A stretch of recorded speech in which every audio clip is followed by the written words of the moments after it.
on a dime because he's with Trump. His ideology is money at all costs. You're listening to the Corbett Report. Welcome, friends. James Corbett here, CorbettReport.com. Today is the 7th of December, 2016, and today we are talking once again to our old friend Michael Krieger of LibertyBlitzkrieg.com, who you will no doubt remember from interview 1154 of this podcast, where we were talking about Eric Prince. And if you don't remember it, please go back in the archives and take a look at it. I'll put it in the show notes so you can listen to that conversation, which is oddly becoming somewhat relevant again in this era of the Trump presidency. And speaking of which, we're talking to Michael Krieger today about that very topic, specifically about the incoming Trump administration's choice of Steven Mnuchin as Treasury Secretary. An interesting choice indeed, and one that, well, I think Michael Krieger will be particularly well poised to talk about. Mike, thank you once again for coming back on the program. Oh, hey, James. It's great to be back on with you. Very much looking forward to this conversation. All right. Well, as I'm sure the listeners probably remember, and if not, they'll learn right now, you yourself were on Wall Street for a number of years, so you know about the game and how it's played and the players and the scuttlebutt on a lot of the players. So I was interested to get your take on Mnuchin and his appointment as Treasury Secretary under Trump. And, well, it doesn't look very good. And let's just go by the title of the post that I'll direct people to right now. There will be swamp. Steve Mnuchin confirms Treasury Secretary nod. Swamp? Why? Who is Steve Mnuchin? Where does he come from? Why should we be scared of him as the helm of the Treasury? Right. So a little background on him. His father was a Goldman Sachs partner. Then he became a Goldman Sachs partner. Now, for me, having been on Wall Street for 10 years, as you mentioned, if someone works on Wall Street, it doesn't make them like completely evil or incapable of taking government position. However, becoming a Goldman Sachs partner is a very different thing. It's a very different commitment. It's a very different time period. It's a lot of things beyond just working at a bank for a while and doing okay. He was dedicated to it, obviously, fully all in. So there's that. Now the Goldman thing, interestingly enough, to me, is the least concerning part of his resume. After leaving Goldman, he started a company in 2002 called Dune Capital. Actually, that's not correct. In 2002, he joined a credit fund launched by George Soros. Then in 2004, with some Soros money, he started Dune Capital. Then fast forward to the financial crisis. He saw a wonderful opportunity to partner with the government in crony capitalism, get a sweetheart deal to buy a lender that was particularly egregious as far as subprime loans and just crazy, irresponsible lending. And he bought that from the government with a sweetheart deal with a bunch of partners, again, some Soros-backed funds, and went on and renamed it to be a company called One West. And from then on, engaged in some of the most egregious foreclosure practices in the entire industry. And that's saying a lot. We're talking about particularly pernicious practices with regard to elderly people, minorities.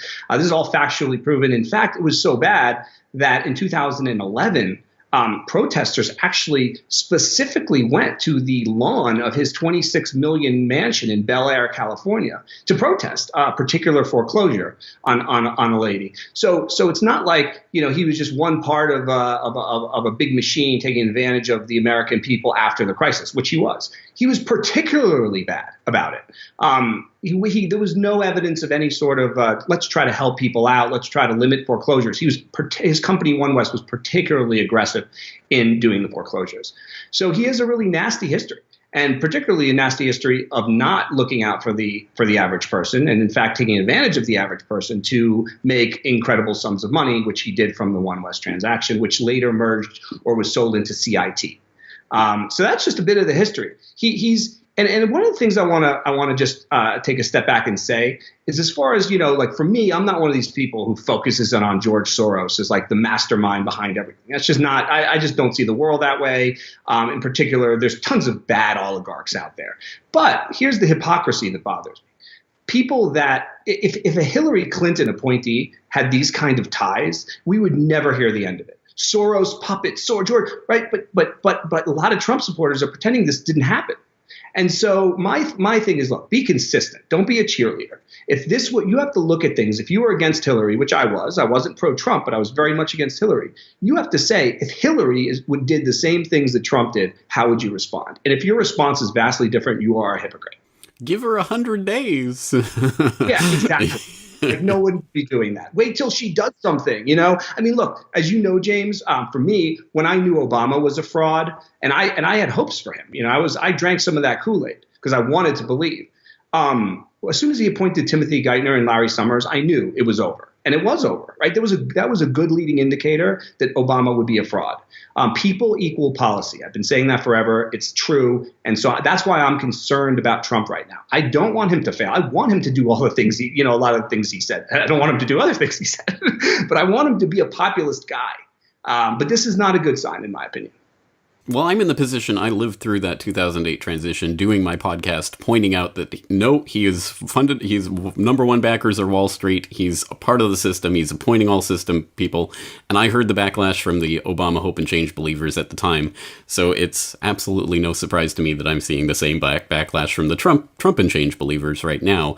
But putting on the devil's advocate cap, or the Donald advocate cap in this case, and trying to make the case, well, okay, yes, Mnuchin has had some shady dealings in the past, and yeah, he worked for Goldman, and yeah, he had this involvement with some shady practices in the foreclosures, but that was in the past, and, I mean, these days he's really more of a Hollywood investor, a producer of big-budget Hollywood movies. He's kind of left that in the past.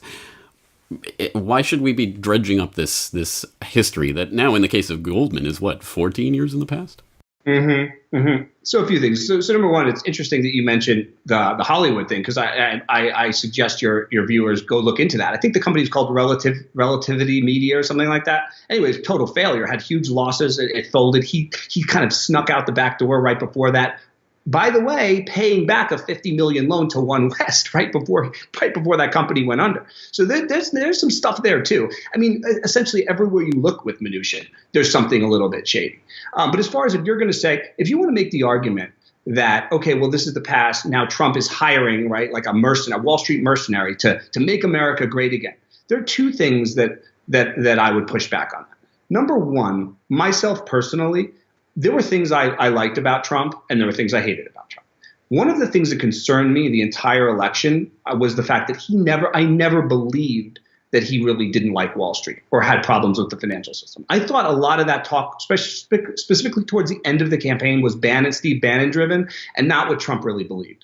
And I wrote that. I mean, I wrote that on several occasions. So as someone that worked on Wall Street, kind of knows how these people think, the evidence was not clear that Trump was opposed to the bankster rule. You know, it didn't seem that way to me. So that's number one. So when you see a choice like Mnuchin, right? For me, it wasn't, oh my goodness, you know, he's going against what he said. To me, I never felt like he really had a thing against the Wall Street parasites. I never felt he was strong on that. So that's number one. Number two, I think people have to understand that the ideology, right? Everyone has this sort of worldview and ideology, and someone like Steve Mnuchin, people like this have an ideology, and it's ingrained. It's not like going to switch on a dime because he's with Trump. His ideology is money at all costs, right? There's no thinking about the broader citizenry. There's no. Is this a deal where I can make an enormous amount of money by using cronyism and then foreclosing on Americans?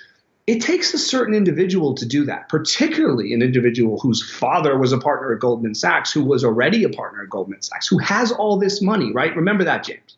When you have a certain amount of money, you can go in a few directions. You can say, hey, I'm going to try to do some good with this money. Or you can say, I am just going to try to get more and more piles of money at all costs to feed my ego.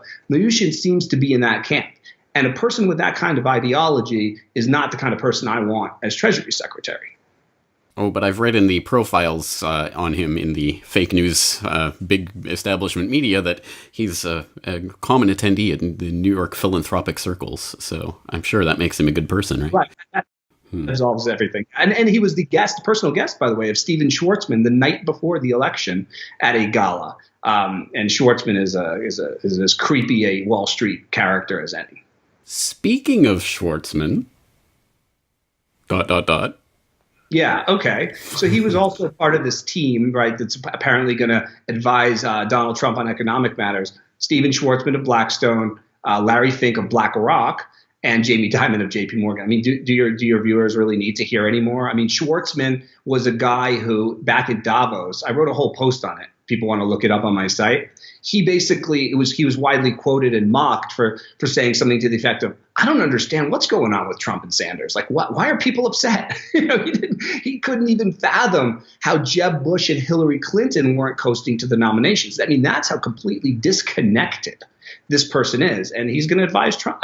He's going to advise Trump on economic matters. Again, he's going to be the forum chairman on that group. Right. I mean, he's going to be the one directing that. So there you go. That's who's going to be bringing back jobs for Trump. All right.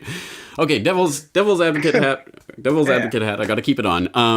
All right. So but who are you going to pick? You're not going to pick some kind of outsider. It's got to be a Wall Street insider who's going to head the Treasury. Who else could you possibly pick for a position like that? Right. So here's the thing which I find a little ridiculous. Like Donald Trump, I could throw the same argument back at you. Donald Trump is president. Right? I mean, he hasn't been in politics. He hasn't been elected to any office. He hasn't done anything, yet he's president. And so Trump backers are fine with him being president.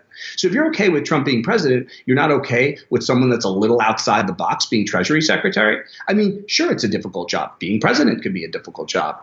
My point is there are thousands of people that understand finance. I know personally in my life of people that I could name that you've never heard of, who I won't name to save them, who I would be fine with being Treasury Secretary. Yes, there's a certain understanding you need to have. Yes, there's tons of people that have that understanding. Let's just take one name I've thrown out there, but there are countless you could name if you wanted to. But Jim Grant of Grant's Interest Rate Observer, and if your viewers aren't familiar with him, he's a very measured, very numbers, very history on Wall Street kind of guy. But he also thinks outside the box. He also has a very ethical grounding to it.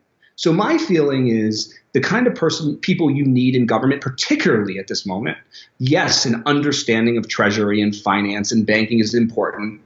Plenty of people have that. More important even is an ethical grounding, some sort of understanding of that you want to do the right thing by the people. And Mnuchin is actually the polar opposite of that guy, in my opinion. All right. So we've talked about the President's Advisory Committee about getting jobs, and we've talked about Mnuchin. Let's talk about some of the other cabinet picks. For example, Secretary of Education Betsy DeVos. What's her connection to political insiders? Well, I believe she's a billionaire, first of all, which is interesting, right? But second of all, for draining the swamp, for being a populist candidate, lots of billionaires. But she's also the sister of America's number one mercenary, Eric Prince of Blackwater and Academy and XI or whatever the million names that they changed themselves to. And so it's interesting because I know we were talking before the show a little bit about this. It seems like because Eric Prince was being quoted a lot sort of as a pro-Trump supporter on certain websites before the actual election, it seems that Eric Prince is making a move for a comeback to kind of get back into the United States without being locked up in jail or something, which he should be probably.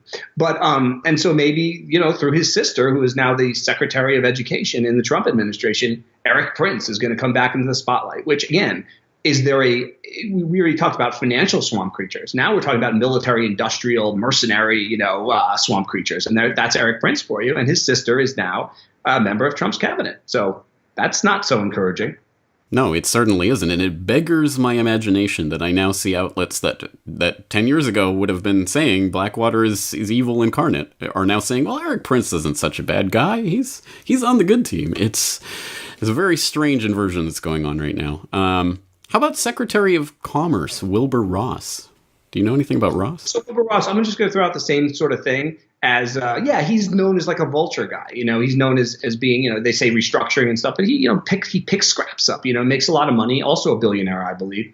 But the one thing I want to throw out there, again, I'm not one of these guys who focuses on the Rothschilds. Like this is everything in the world. Like, that's just not my thing, right? I don't go that way. But if you do go that way, and a lot of Trump people do go that way, he worked for 25 years for Rothschild.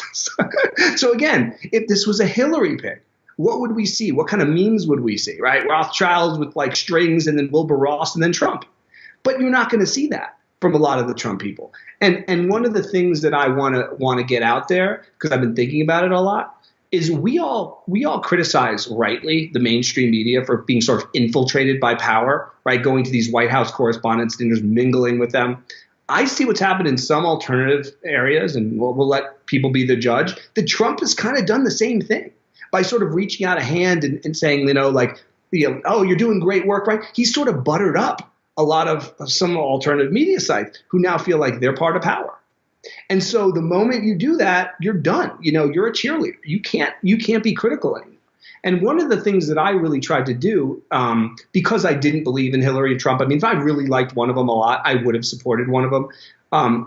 But I intentionally was like, I can't emotionally commit to either one of these people, even if I kind of like one a little bit more than the other, because then what are you going to do afterwards? You're going to just be defending your choice. You're going to be emotionally attached to that person.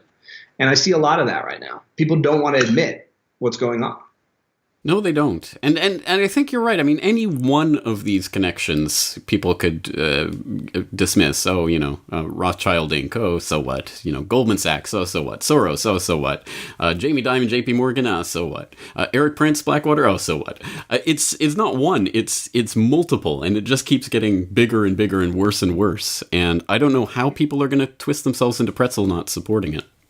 Right. Don't forget the transportation secretary, Elaine Chao, who is Mitch McConnell's wife. So it keeps going. Like the black hole keeps going. And we still have some surprises in store, I'm sure, for coming picks. But anyway, it looks like on the economic side, I think we know what side is the bread is being buttered. And it ain't the populist movement side. Let's put it that way. All right, Michael Krieger, thank you for that update. Just tell us a little bit about what else you're working on at the site these days.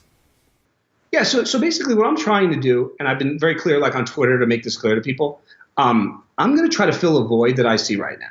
People are so polarized between saying Trump is Hitler or a Nazi, which I completely think is ridiculous. If anything, he's more like an Obama, false messiah for the GOP.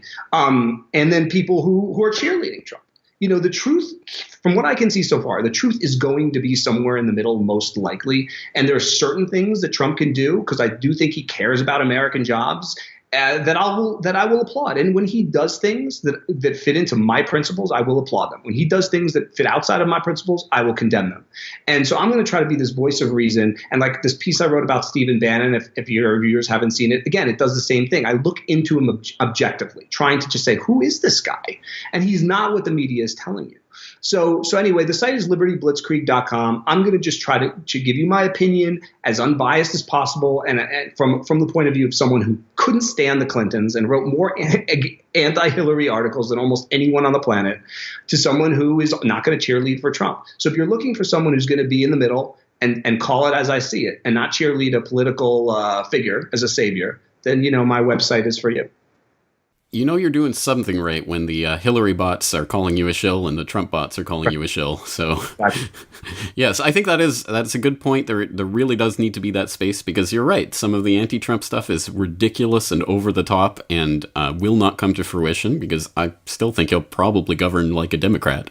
And some of the pro-Trump stuff is ridiculous and over the top, and people are just signing up for anything he does, and it's disgusting. And we'll have to call it out on either side whenever we see it.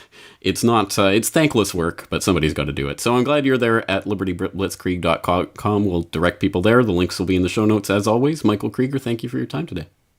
Thanks, James. It was fun. The Corbett Report is brought to you